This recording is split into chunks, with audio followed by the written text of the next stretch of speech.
कर रहा है। अभी तो खैर इंट्राडे में 41,400। अब बात करते हैं एक आईपीओ की। स्नैक्स बनाने वाली देश की दिग्गज कंपनी बिकाजी फूड्स का आज से आईपीओ खुला है। इसका प्राइस बैंड है 285 से 300 रुपये। एंकर इन्वेस्टर्स से इन्होंने 262 करोड़ रुपए जुटाए हैं। आईपीओ के बाद क्या है कंपनी के ग्रोथ प्लान्स, बात करने के लिए हमारे साथ जुड़ रहे हैं कंपनी के एमडी दीपक अग्रवाल और सीएफओ ऋषभ जैन, दोनों हमारे स्टूडियो में। और अगर आप बीकानेरी भुजिया के बड़े फ़ैन हैं तो बिकाजी एक वो काफ़ी रिनाउंड नाम है। और सिर्फ बीकानेरी भुजिया नहीं, बाकी भी आलू भुजिया और बाकी काफ़ी अच्छे स्नैक्स, काफ़ी अच्छी इन्होंने ग्रोथ दिखाई है। इनके पिछले 3 ईयर्स के अगर आप रेवेन्यूज़ देखेंगे, FY20 का रेवेन्यू 1075 करोड़ था, वो बढ़कर 1310 करोड़ हुआ FY21 में, और FY22 में जाकर पहुंचा 1610 करोड़ का। प्रॉफिट मेकिंग कंपनी है। 56 करोड़ का पैट, 90 करोड़ हुआ इस, और पिछले साल हल्का सा शायद एक डिक्लाइन था। और कैश रिच कंपनी भी है, तो काफ़ी ज़बरदस्त इसमें इन्होंने मूव दिखाया है। और भुजिया से 35% रेवेन्यू आता है इनका, नमकीन से 39%। Third largest ethnic snacks company है ये इंडिया की, और लार्जेस्ट मैन्युफैक्चरर है बीकानेरी भुजिया की। तो सबसे पहले तो गुड मॉर्निंग। और नाम तो खैर आपका सबका काफ़ी फेमस है, और एक नॉर्मली कहते हैं कि जो चीज़ आप कंज्यूम करते हैं उसकी कंपनी में पैसा लाएं तो अच्छा आपका एक मूव बनता है। लेकिन दीपक जी, मैं आपसे स्टार्ट करता हूँ। ये जो आपकी रेवेन्यू है, ये आप जो एक कैगर है, ये कंटिन्यू रहेगी यहाँ से, या जैसे बेस बढ़ेगा तो ऑब्वियसली थोड़ा तो कम होगा, लेकिन आपके फुल रेवेन्यू पोटेंशियल पे, गिवन इंडिया का मार्केट और गिवन जिस तरीके से एक एस्पिरेशनल कंजम्पशन बढ़ रही है, किस तरीके की अपॉर्चुनिटी देखते हैं आप?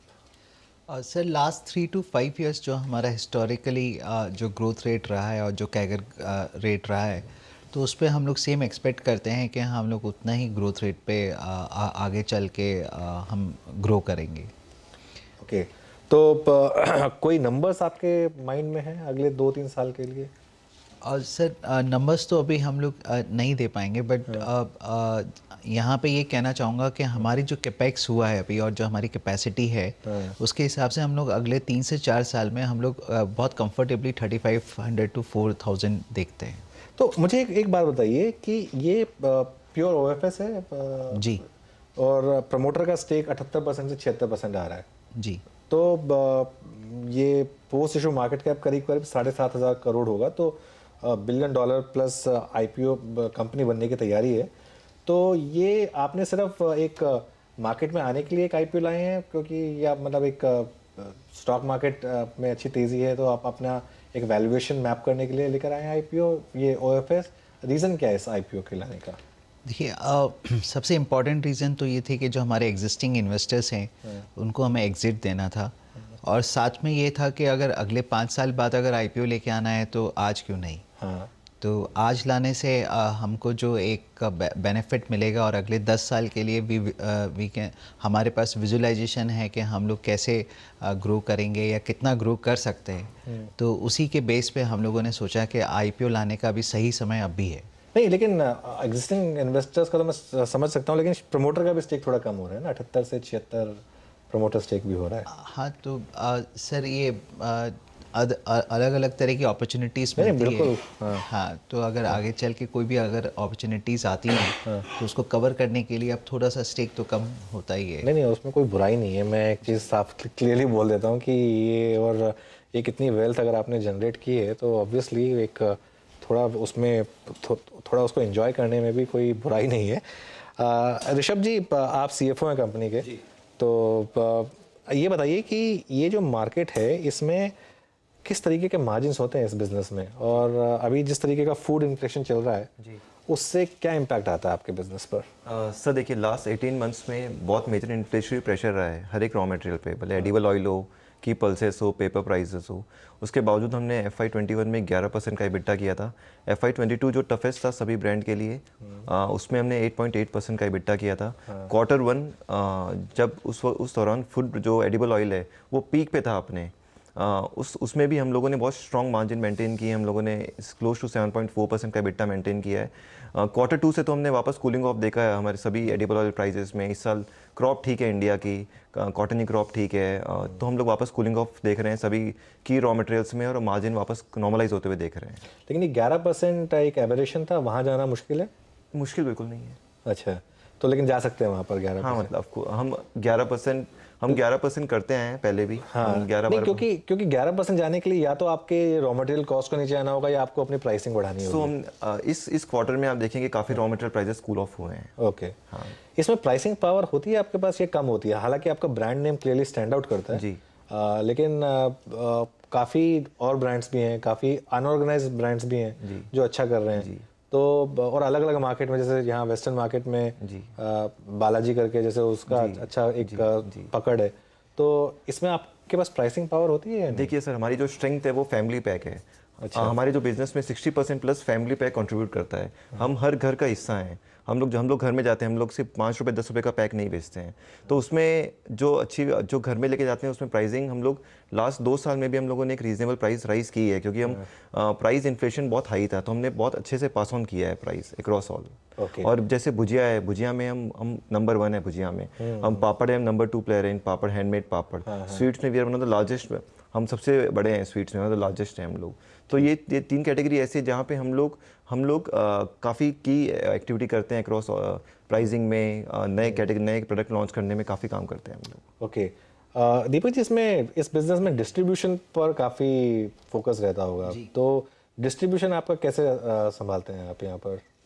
सर अभी राइट नाउ हमारे पास में टोटल 2000 डिस्ट्रीब्यूटर्स है अक्रॉस इंडिया, और हमारे कुछ कोर मार्केट्स है जहाँ पे हम लोग लीडरशिप करते हैं, जैसे Rajasthan, north east, Assam, Bihar, part of Punjab, Haryana. तो ये कुछ ऐसे मार्केट्स है जो हम लोग वहाँ पे लीड करते हैं। एंड कुछ अभी हम लोगों ने फोकस मार्केट्स भी आइडेंटिफाई किए हैं, जैसे उत्तर प्रदेश है, कर्नाटका है, तेलंगाना है। तो डिस्ट्रीब्यूशन इसमें सबसे की रोल प्ले ज़रूर करता है, और चैनल्स को भी पूरा ख्याल रखना पड़ता है। पर हम लोग उसके आज के हिसाब से हमने अपना पूरा टेक्नोलॉजी के साथ, DMS के साथ में हम लोग इसमें ऑलरेडी एंटर्ड है। एक बस आपके जो IPO है उसमें जो एक रेड फ्लैग मुझे दिख रहा है, आप क्लैरिफाई कर सकते हैं दीपक जी, आप या ऋषभ जी, आप दोनों में से जो भी क्लैरिफाई करना चाहिए, जो अनसिक्योर्ड डेट इन्वेस्टमेंट्स हैं आपकी ग्रुप कंपनी में 117 करोड़ की, वो क्या है और उसका रीज़न क्या है? सो बेसिकली हम लोगों ने कंपलसरी कन्वर्टेबल डिबेंचर इशू किए हैं। ठीक है, हनुमान एग्रो फूड करके कंपनी है।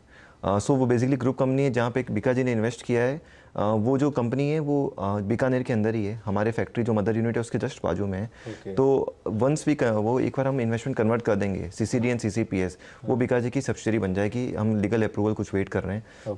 जैसे ही अप्रूवल आएगा, विल कन्वर्ट दिस कंपनी और that will become our 100% subsidiary. 100% subsidy कब तक होने का? सो हम लोग वेट कर रहे हैं लीगल अप्रूवल का। और इसका कोई वैल्यूएशन एक्सरसाइज वगैरह कुछ? सो ये सिर्फ प्लांट है। सो ये एक प्लांट है जिसके अंदर हम वेस्टर्न स्नैक्स और नमकीन्स बनाने वाले हैं। ओके, अच्छा, एक जो आपका मेन फोकस है वो राजस्थान, बिहार और असम, ये 3 स्टेट्स में 75% जी, 72%। जी। तो इसको थोड़ा सा डाइवर्सिफाई करने की ज़रूरत है जी। तो वो उस पे क्या प्लान है आपके? सर हम लोगों ने ये 3 स्टेट भी हमारे लास्ट 3 साल से 20% इतने हाई बेस पे 20% से ग्रो कर रहे हैं। और हमने 6 स्टेट आइडेंटिफाई किए हैं, 4 नॉर्थ बिहार में, नॉर्थ साइड एंड 2 साउथ में। नॉर्थ में हमने यूपी, हरियाणा, पंजाब, दिल्ली, ये 4 स्टेट आइडेंटिफाई किए जहाँ पे हम मेजर फोकस कर रहे हैं। और 2 साउथ में कर्नाटक एंड तेलंगाना। ये 6 स्टेट में भी हम पिछले 3 साल से 35% प्लस से ग्रो कर रहे हैं और काफ़ी बड़ी अपॉर्चुनिटी देखते हैं। ये जो सेवरीज और स्वीट्स का मार्केट है, ये 1.5 लाख करोड़ का मार्केट है। और अभी हम लोग बहुत छोटे हैं और अपॉर्चुनिटी बहुत बड़ी है इसके अंदर। हमें बस हमने प्लांट लगाए हर पार्ट ऑफ इंडिया में। जैसे हम पहले से बीकानेर में थे, अब हमने हमारे सभी कोर मार्केट जैसे राजस्थान, आसाम, बिहार, तीनों स्टेट में प्लांट लगाए हैं। हमने यूपी में एक CMU स्टार्ट किया है। साउथ में हमने एक प्लांट एक्वायर किया था लास्ट ईयर। तो हमने सभी फोकस स्टेट कवर किए हैं जहाँ पे हम प्रॉपर सर्विस दे पाएँ और हम क्वालिटी को मेंटेन कर पाएँ। आप लोग अपने प्रोडक्ट्स खुद यूज़ नहीं करते हैं क्या? आप दोनों काफ़ी हेल्दी लग रहे हैं मुझे, मतलब एकदम हेल्थ पे काफ़ी फोकस। ये सेवरी, स्वीट्स, ये सब सुन के थोड़ा सा एक हेल्थ का इशू लगता है कि कहीं ज़्यादा इनको कंज्यूम करेंगे तो थोड़ा सा एक होता है ना कि एक हेल्थ पे फोकस आएगा। लेकिन आप दोनों काफ़ी हेल्दी लग रहे हैं मुझे, तो मतलब आप खुद थोड़ा कम कंज्यूम करते हैं क्या इन प्रोडक्ट्स को? नहीं सर, हम तो डेली खाते हैं, सुबह शाम उठते बैठते खाते पीते हैं हम लोग, अपना प्रोडक्ट भी कंज्यूम करते हैं। और हमारे पास में सभी तरह की रेंजेस हैं। जैसे अगर आप हमारा प्रोडक्ट बास्केट देखेंगे तो 250 वैरायटीज़ है, जिसमें हम लोग साउथ इंडियन रेंज भी कवर करते हैं, जैसे मद्रासी मिक्सचर है, बेंगलोरी मिक्सचर है, या मोरक्को चकौली है। उसी तरह से हम लोगों ने नॉर्थ ईस्ट के कुछ आइटम्स हैं हमारे पास, झालमुड़ी, कलकत्ता चनाचूर, गुजराती मिक्सचर है, इंदौरी मिक्सचर है। तो हमारा जो प्रोडक्ट बास्केट है वो बहुत बड़ा है। आज की डेट में हम लोग, अगर आप पापड़ की बात करेंगे, स्वीट्स की बात करेंगे, तो हमारी खुद की एक अपनी एक्सपर्टाइज़ है, और जिसमें हम लोग आखिरी 50 साल से हम ये लीगेसी कर रहे हैं। और ये एक स्किल बेस्ड है, अभी भी मैनुअल प्रोसेस है, तो इसमें एक एक्सपीरियंस चाहिए जो हमारी कंपनीज़ के पास में है। चलिए, मैं एक्चुअली हल्दीराम्स के स्नैक्स कंज्यूम करता हूँ, तो इसके लिए मैं थोड़ा सा ऐसे ही लाइट वे में थोड़ा सा एक क्वेश्चन आपसे पूछा था। सर, तो यहाँ पे एक और बात, आने वाले समय में जिस तरह से मार्केट ट्रेंड चेंज हो रहा है, कंज्यूमर बिहेवियर, कंज्यूमर मैनर जो चेंज हो रहा है, तो हम भी उसके अकॉर्डिंग अपने आप को चेंज कर रहे हैं। हम लोगों ने अभी रिसेंटली रोस्टेड नमकीन भी इंट्रोड्यूस किया है, कुछ हेल्दी बेस्ड प्रोडक्ट्स भी इंट्रोड्यूस किया है। तो जिस तरह से मार्केट बिहेव कर रहा है उस तरह से हम लोग भी अपना आप को चेंज कर रहे ये हैं। बहुत ज़रूरी है, ये बहुत ज़रूरी है थोड़ा सा इसमें इस चीज़ पे ध्यान देना कि हेल्थ पर और रोस्टेड फूड्स पर ध्यान देना बहुत ज़रूरी है। दीपक जी, ऋषभ जी, आपका आईपीओ खुला है, आपको बहुत बहुत बधाई हो उसके लिए, और काफ़ी मार्केट में इसको लेकर ऑलरेडी ट्रैक्शन है, और ये आईपीओ काफ़ी अच्छा करना चाहिए, ये उम्मीद है। लेकिन आप दोनों को all the best. Thank you. चलिए, ये बीकाजी की मैनेजमेंट। अब एक बार जरा मार्केट पर नज़र रख लेते हैं। निफ्टी शानदार